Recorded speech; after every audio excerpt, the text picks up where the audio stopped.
বিসমিল্লাহির রহমানির রহিম। আধিপত্যবাদ বিরোধী নাগরিক সমাজ কর্তৃক আয়োজিত আজকের এই মূল্যবান যে আলোচনা এবং সেমিনার, সেখানে উপস্থিত শ্রদ্ধেয় আলোচকবৃন্দ, সুধীমণ্ডলী, সাংবাদিক বন্ধুগণ, ভাই এবং বোনেরা, আসসালামু আলাইকুম। সার্বভৌমত্ব বলতে আসলে আমরা কি বুঝি? সার্বভৌমত্ব হচ্ছে সেটা যে আপনি আপনার সিদ্ধান্তটা নিজে নিতে পারেন। আপনার অর্থনৈতিক পলিসি কী হবে, রাজনীতি কী হবে, ফরেন পলিসি কী হবে, এনার্জি সেক্টরের ব্যাপারে আপনি কী করবেন, সামরিক পলিসি কী হবে, আপনার রাষ্ট্র, আপনার দেশ, সিদ্ধান্ত গ্রহণের ক্ষমতা এই রাষ্ট্রের। অন্য কারো ডিকটেশনে আপনি সিদ্ধান্ত নেন না। মোটা দাগে এটার নাম সার্বভৌমত্ব, সভরেন্টি। এটা আরও যদি আপনি গ্রামাটিক্যালি অত ডিকশনারি মিনিং করেন, আরও ডিটেইলে অনেক কিছু সমাজতাত্ত্বিক বিশ্লেষণ করেন, অনেক এক্সপ্যান্ড করা যাবে। কিন্তু মোটা দাগে হচ্ছে একটা রাষ্ট্র যখন নিজে তার সিদ্ধান্ত গ্রহণ করতে পারে, মোটা দাগে সেটা সার্বভৌমত্ব। সেই সার্বভৌমত্ব কয়েকটি কি পয়েন্টস আছে যেগুলোর উপরে ভিত্তি করে টিকে থাকে। কি কি সেই জিনিসটা? একটা হচ্ছে সামরিক শ্রেষ্ঠত্ব, সামরিক সুপ্রিম্যাসি, মিলিটারি সুপ্রিম্যাসি। আমি পরে গিয়ে একটুখানি বিশ্লেষণ করব, পয়েন্টটা বলে নিই। দ্বিতীয়ত হচ্ছে অর্থনৈতিক শক্তি। আপনার অর্থনৈতিক শক্তি কতটা আছে, আপনার অর্থনীতি আপনি নিয়ন্ত্রণ করতে পারেন কিনা, বা আপনি নিজের পায়ে দাঁড়াতে পারেন কিনা, সেটা সার্বভৌমত্ব রক্ষার একটা ইন্ডিকেটর। আরেকটা জিনিস গুরুত্বপূর্ণ, সেটা হচ্ছে ভৌগোলিক অবস্থান বা সুবিধাজনক একটা পজিশন থাকা, জিও পলিটিক্যালি বা রাষ্ট্রের একটা অবস্থান। তারপরেরটা হচ্ছে যে একটা ঐক্যবদ্ধ জাতিসত্তা, যে জাতি ইউনাইটেড, যে সমস্ত প্রশ্নে জাতি যতটা বেশি ইউনাইটেড থাকে সেই জাতি সার্বভৌমত্ব রক্ষা ততটা সহজ। তারপরে স্ট্রং লিডারশিপ, মেরুদণ্ড সোজা করে রাখার কথা যেটা বলা হয়েছে, ইত্যাদি ইত্যাদি। এখন মোটা দাগে এই পয়েন্টের আলোকে আমি একটু এক্সপান্ড করার চেষ্টা করব। সামরিক শ্রেষ্ঠত্ব ছাড়া সার্বভৌমত্ব যে রক্ষা করা যায় না, সেটার সাম্প্রতিক সময়ের বড় উদাহরণ হচ্ছে ইরান। সবাই ভেবেছিল যে মার্কিন যুক্তরাষ্ট্র আক্রমণ করলে তারা ছিন্ন বিচ্ছিন্ন হয়ে যাবে, ইসরায়েলের গাজাতে তারা যে পরিস্থিতি তৈরি করেছে সেরকম সিচুয়েশন হয়ে যাবে। কিন্তু আমরা ফলাফল দেখলাম সম্পূর্ণ উল্টা। তারা দীর্ঘদিন অবরোধ এবং বঞ্চনার মধ্যে থেকে তাদের বিজ্ঞান এবং প্রযুক্তির উৎকর্ষ এতটা দূরে নিয়ে গিয়েছে, সামরিক সক্ষমতা এত দূর নিয়ে গিয়েছে যে যুক্তরাষ্ট্রকে তারা সারপ্রাইজ করেছে। এবং তাদের এই ক্ষেপণাস্ত্রের সক্ষমতার কারণে গোটা ভূমধ্য সাগর এলাকা জুড়ে, মধ্যপ্রাচ্য জুড়ে মার্কিন ঘাঁটিগুলোকে তছনছ করে দিয়েছে। এখন যুক্তরাষ্ট্র ভিন্ন পথে চিন্তা করতে হচ্ছে। ব্যাটেলগুলোর ইন্ডিভিজুয়াল রেজাল্ট কী হবে সেটা ভিন্ন কথা। Iran already won the war. এইটা কেন হয়েছে? ইরান যুদ্ধে জিতে গেছে। এখন ছোটোখাটো ব্যাটেলে তারা কোনো জায়গায় হারতে পারে, জিততে পারে, সেটা কোনো বড় ডিফারেন্স মেক করবে না। রাষ্ট্রের এই যে সক্ষমতা অর্জন, আমরা বাংলাদেশ নামক রাষ্ট্রের আমাদের সামরিক শ্রেষ্ঠত্বের ব্যাপারে বাংলাদেশে একটা বিরাট শ্রেণী আছে যারা দেখবেন সব সময় আপনাকে বলবে আমাদের এই গরিব রাষ্ট্র, ছোট রাষ্ট্রের সেনাবাহিনী রাখা দরকার নাই, এত হাতি পোষার দরকার নাই, অস্ত্র দরকার নাই। মানে ওদের কথা হচ্ছে যে কোনো না কোনোভাবে তুমি একদম সিভিলিয়ান থাকো, ভারত যখন খুশি যেভাবে খুশি তোমাকে ধর্ষণ করে চলে যাবে, তোমার যেন বাধা দেওয়ার কোনো ক্ষমতা না থাকে। এরা হচ্ছে দুর্বৃত্ত, এরা জাতীয় শত্রু, এগুলোকে চিনে রাখতে হবে। আমার রাষ্ট্রীয় সার্বভৌমত্ব, আমার 56,000 বর্গমাইল, এটা অনেক বড় দেশ, ছোট দেশ বিশ্বের প্রেক্ষাপটে, কিন্তু দেশ হিসাবে এটা অনেক বড়। ইসরায়েল আমাদের চেয়ে অনেক ছোট, কিন্তু গোটা দুনিয়াকে নাকে দড়ি দিয়ে ঘুরানোর সক্ষমতা অর্জন করেছে। কেন? তাদের কয়েকটা শক্তি আছে। তাদের সামরিক শ্রেষ্ঠত্ব আছে, তাদের ইন্টেলেকচুয়াল সুপিরিয়রিটি আছে, বিজ্ঞান এবং প্রযুক্তির সুপিরিয়রিটি আছে, তারপরে তাদের বৈশ্বিক বন্ধু আছে, সেটা ভিন্ন কথা। সুতরাং রাষ্ট্রের সামরিক শ্রেষ্ঠত্ব এবং সামরিক শ্রেষ্ঠত্ব ইন্ডিজিনিয়াস হতে হবে, একদম দেশের থেকে ইনবিল্ট আমাদের প্রযুক্তি থাকতে হবে। আমাদের সমস্ত যুদ্ধ বিমান সৌদি আরবের মতো আছে, সব F-16 কিনে আনছে আমেরিকার থেকে, নিজের কোনো প্রোডাকশন নাই। বিপদের সময় যদি আমেরিকা বলে আমার যুদ্ধ বিমান তুমি উড়াতে পারবে না, তাহলে সে অকেজ। আমাদেরকে হোমমেড সামরিক প্রযুক্তি, বাংলাদেশকে যেমন এখন সরকার যে সিদ্ধান্ত নিয়েছে, অবশ্যই বিরাট একটা সমর্থন যোগাতে হবে আমাদেরকে, যে বাংলাদেশ টার্কির সহযোগিতায় বাংলাদেশে ড্রোন প্রযুক্তির কারখানা করছে, মিসাইল প্রযুক্তি শেয়ারে টার্কির সাথে মিলে উৎপাদন করছে। এটা হচ্ছে সক্ষমতা বিল্ডিং। আপনার বিদেশ থেকে কিনে আনা জিনিস দিয়ে আপনি কখনো যুদ্ধ করতে পারবেন না। বিপদের সময় সে আপনাকে স্পেয়ার পার্টস দিবে না, বিমানের প্রযুক্তি দিবে না। স্পেয়ার পার্টস না দিলে আপনার F-16 মাটিতে গ্রাউন্ডেড হয়ে থাকবে। সুতরাং এই সামরিক সক্ষমতা আমাদের অর্জন করতে হবে। সরকার যেটা সিদ্ধান্ত নিয়েছেন আমি সাধুবাদ জানাই। চট্টগ্রাম অঞ্চলে যে প্রতিরক্ষা কারখানা করা হচ্ছে, এইটা সামরিক সক্ষমতা এবং রাষ্ট্রের সার্বভৌমত্ব রক্ষার দিকে একটা পদক্ষেপ, এই জিনিসগুলো আমাদের অবশ্যই অ্যাপ্রিসিয়েট করতে হবে। দ্বিতীয় হচ্ছে যে অর্থনৈতিক সক্ষমতা। আমাদের এখন পর্যন্ত যে গার্মেন্টস বেসড অর্থনীতি, এখান থেকে বেরিয়ে আসতে হবে। আইএমএফের লোন নিয়ে রাষ্ট্রের সার্বভৌমত্ব রক্ষা করা যাবে না, কারণ আইএমএফ লোন দেওয়ার সময় আপনাকে সবসময় তার রাস্তায় ডিকটেট করবে এবং সে কখনো চাইবে না আপনি মেরুদণ্ড সোজা করে দাঁড়ান। সে কারণে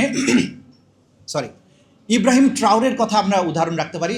এই মুহূর্তে আফ্রিকার সবচেয়ে ইন্সপায়ারিং লিডার, বুরকিনা ফাসোর যে লিডার, সে একটা হতদরিদ্র রাষ্ট্রকে 3 বছরে যে একটা অনন্য উচ্চতায় নিয়ে গেছে। তার দেশে হীরার খনি, স্বর্ণের খনি ছিল, ফ্রান্স এবং ইংল্যান্ডের, ইউরোপের কোম্পানিগুলো সব উঠিয়ে নিয়ে যেত, তার দেশে সমস্ত পরিবেশ দূষণ করতো, অর্থনীতির কিছুই পেত না। সে প্রথমে এসে এই কোম্পানিগুলোকে বিতাড়িত করেছে, সামরিক সক্ষমতা বৃদ্ধি করেছে, মরু অঞ্চলে অর্থনৈতিক বিপ্লব ঘটিয়েছে, কৃষি বিপ্লব ঘটিয়েছে। এই যে সক্ষমতা বিল্ডিংয়ের জন্য একটা ভিশনারি লিডারশিপ দরকার, এইটা আমাদের রাষ্ট্রের জন্য অসম্ভব প্রয়োজনীয়। আমাদের লিডারশিপ, আমাদের প্রাইম মিনিস্টার, আমাদের মন্ত্রী পরিষদ, তাদের এই রাষ্ট্রের সার্বভৌমত্ব ধারণাটা তাদের মধ্যে পরিষ্কার থাকতে হবে, তাদের মেরুদণ্ড শক্ত করে থাকতে হবে এবং তার সাথে জাতিটাকে ইউনাইটেড রাখতে হবে। কোনো পন্থাই জাতির মধ্যে যে কোনো কারণে ডিভাইডিং পলিসি রাখা চলবে না, তাহলে এটা বাংলাদেশ একদিন তাহলে পরাধীন হয়ে যাবে। তাহলে অর্থনীতির কথাটা বলছিলাম, আমাদের অর্থনীতির বড় জায়গা, এক্সপ্লোর করার জায়গা হচ্ছে বে অফ বেঙ্গল, বঙ্গোপসাগর।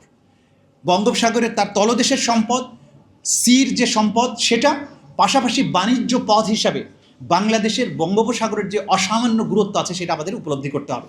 দেখুন, চায়না এবং ভারতের দ্বৈরথ, আমেরিকা এবং চায়নার যে দ্বৈরথ, সেই জায়গায় বাণিজ্য রুট হিসেবে ভবিষ্যতে মালাক্কা প্রণালী যদি কখনো বন্ধ হয়ে যায়, বিকল্প বাণিজ্য রুট হিসাবে বে অফ বেঙ্গল, অর্থাৎ চায়নার থেকে মায়ানমারের আরাকান রাজ্য হয়ে বঙ্গোপসাগর হয়ে যে যদি বিকল্প বাণিজ্য রুটের ব্যবস্থা করা যায়, এটা বিশ্ব শক্তিগুলোর জন্য একটা বিরাট ব্যাপার হয়ে দাঁড়াবে। সেই বাণিজ্য রুটের নিয়ন্ত্রক হচ্ছে আমরা। আমাদেরকে বুঝতে হবে আমাদের শক্তির উৎসটা কোথায়।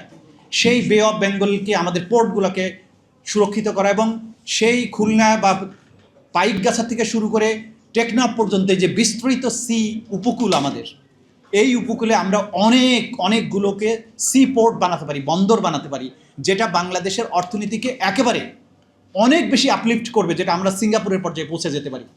সেখানে শুধু গার্মেন্টস নির্ভর অর্থনীতি দিয়ে হবে না। আইএমএফের প্রেসক্রিপশনে একটা রাষ্ট্র চললে সে কখনো তার মেরুদণ্ড সোজা করে দাঁড়াতে পারবে না। এই কাজটা আমাদের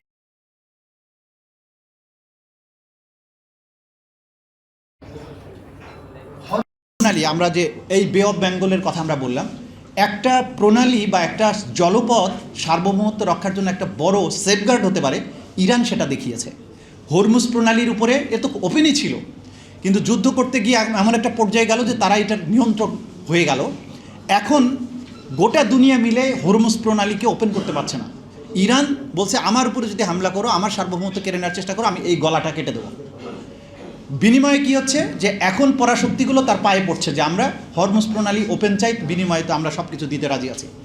এই যে আপনার সুবিধা, ভৌগোলিক একটা সুবিধা, বাংলাদেশের এই দুটো ভৌগোলিক সুবিধা আছে অন্তত।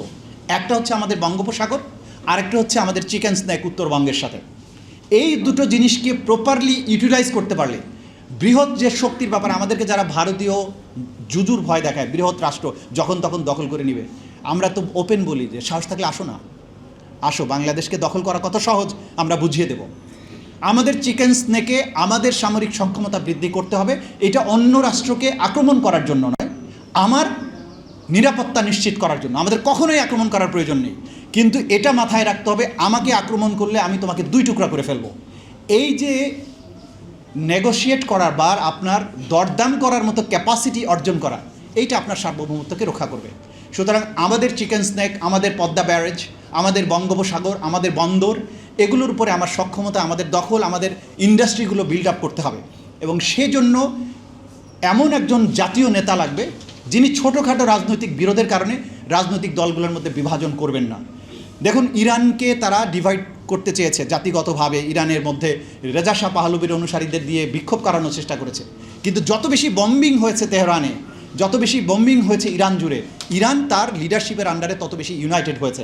আজকে ইরানের প্রত্যেকটা মানুষ যুদ্ধ করার জন্য, জীবন দেওয়ার জন্য প্রস্তুত।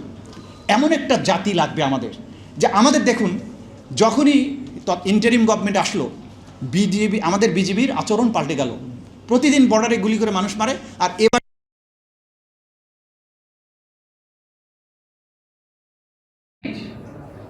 আমাদের নেতৃত্বকে এতটা মেরুদণ্ড সোজা করে দাঁড়াতে হবে, আমার ভূখণ্ডে তুমি চোখ রাঙাও, আমি তোমাকে ছেড়ে দেব না।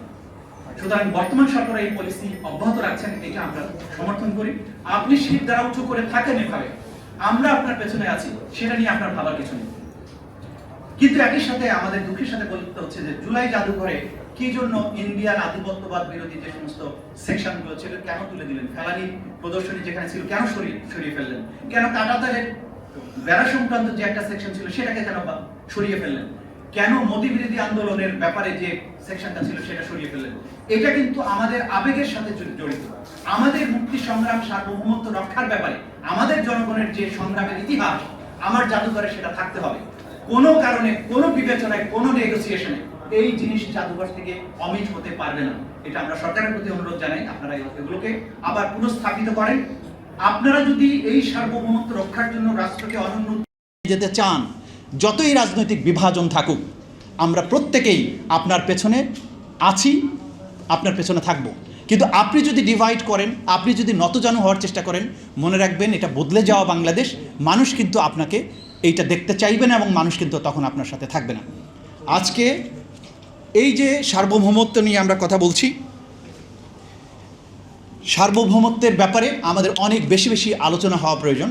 কারণ এই রাষ্ট্র, ক্ষুদ্র রাষ্ট্র যে সার্বভৌমত্ব কিভাবে রক্ষা করতে পারে, তার যে গোপন কৌশলগুলো আছে সেগুলো নিয়ে আমাদের আলোচনা হওয়া উচিত বেশি বেশি। আমাদের জনগণের মধ্যে সেই অ্যাওয়ারনেস ডেভেলপ করা উচিত যে আমরাও পারি। আমাদেরকে তুমি তুচ্ছ করবে, আমাদেরকে তুমি যখন তখন উড়িয়ে দেবার ভয় দেখাবে, এইরকম রাষ্ট্র এবং জাতি যে আমরা না, এই আত্মবিশ্বাস আমার জাতির জনগণের প্রত্যেকটি যুবক, তরুণ, শিশু, কিশোরের মধ্যে এই আবেগ এবং এই উপলব্ধি সৃষ্টি করতে পারাটা সার্বভৌমত্ব রক্ষার জন্য অসম্ভব প্রয়োজনীয়। জুলাই বিপ্লব সেই অসামান্য সুযোগ আমাদেরকে তৈরি করে দিয়েছে। আমরা যে পারি, ইন্ডিয়ান আর্মির ভয় দেখানো হয়েছে, এই ভয়ে সেই ভয়, এইভাবে গুলি করবে, ওইভাবে আক্রমণ করবে, কিচ্ছু তো লাভ হয়নি। আবু সাইদ এইভাবে দুহাত বাড়িয়ে বুলেটটাকে বুকে নিয়েছে, বিজয় অর্জন আমরা করেছি। জুজুর ভয় দেখিয়ে এই জাতিসত্তা, এই যে অসম্ভব স্পিরিটেড একটা জেনারেশন, তাদেরকে কখনো দমন করে রাখা যায় না। আমরা নতুন সূর্যোদয় দেখেছি, এবার এইটাকে মধ্য গগনে নিয়ে যাওয়ার জন্য যা যা করার আমরা এক এক করে করবো ইনশাল্লাহ। সেই যাত্রাপথে সবাই আসুন, একসাথে হাতে হাত রেখে সামনে এগিয়ে যাই। আপনাদের সবাইকে ধন্যবাদ। আসসালামু আলাইকুম।